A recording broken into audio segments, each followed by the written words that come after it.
Hello everyone, it's Mr. Poggle here. We're going to be going over some basketball rules today, different violations, fouls, fun stuff like that. And by the end of the lesson, you'll be ready to be an official just like me. Yay! So, what do I know about basketball rules and all that stuff? I've been an official. Hello everyone, it's Mr. Poggle here. We're going to be going over some basketball rules today, different violations, fouls, fun stuff like that. And by the end of the lesson, you'll be ready to be an official just like me. Yay! So, what do I know about basketball rules and all that stuff?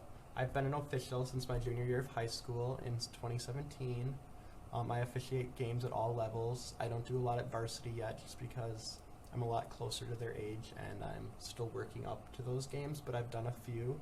And I normally stay with like the junior varsity, and sooner or later, hopefully one day, I'll be doing higher up games. And I've been playing the sport since the age of 4.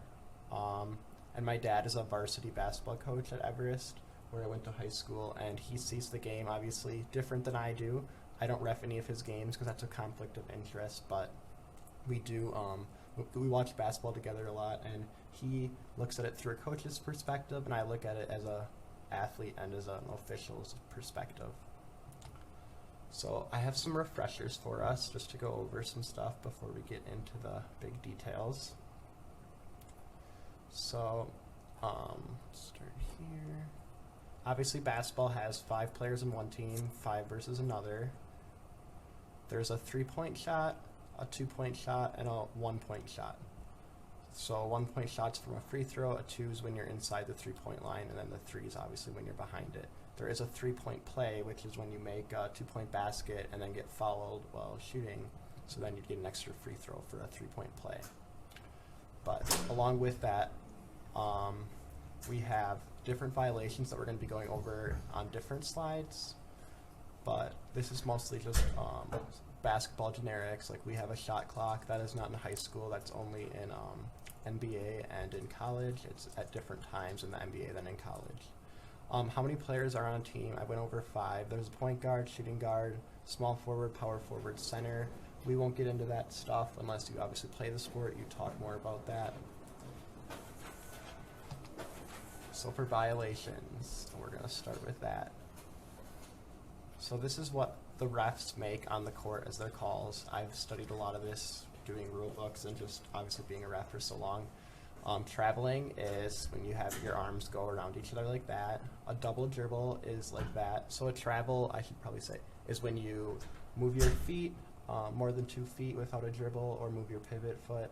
A double dribble is if you like use 2 hands to dribble, or if you dribble and then kind of walk with the ball and then dribble with another hand.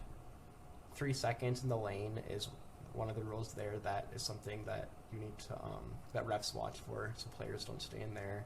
10 seconds is getting the ball over half before, over half court before the 10 seconds is up.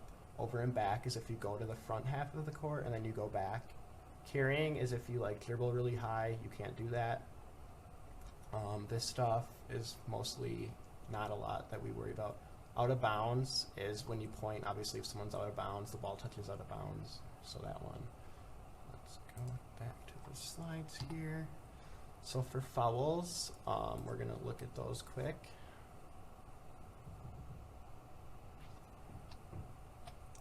So fouls, there's different fouls that refs call. So that's a hold, if you like hold a player's jersey or such. A block, or that would be on a moving screen, sorry. If a player has a moving screen, the arms look like that. As a ref, it's the same call as a block actually though. A hand check is if you try to reach in on a player, which is also the reaching in for that. So that can be, a hand check is a lot like a reaching in foul. Chirping doesn't happen too much. Elbowing doesn't happen too much. Charging is when a player runs over another player on the defense. That's my favorite call as a ref, so remember that. That'll be on your quiz. That's actually like, some refs really get into that call, just like blocking. I have some videos of that. A technical foul is when a player or an official is like saying demeaning things to another player or a ref. I've called a few of those. They're not ever fun to call. but they need to happen sometimes. A flagrant doesn't happen a lot in high school, but if it's like a player tackling another player, and we went over the violation hand signals earlier. So I have some videos for us to watch. They're just quick, like 10-second videos. I don't know why it's being weird, but here we go. This is of officials making calls. Very excited. That's like an emphatic call, and I really like that. It shows that officials take their job serious, just like everyone else. There's one more other funny one like that. If it works here for us. Just gonna take it. See that ref? He really got into that call. I'm sorry if you couldn't hear my voice during that as it got cut off. So I have a quiz for us to take, so if you could just log in and answer the 10 questions, and then once you're done, if you could come back to the WebEx or Zoom, whatever we're using.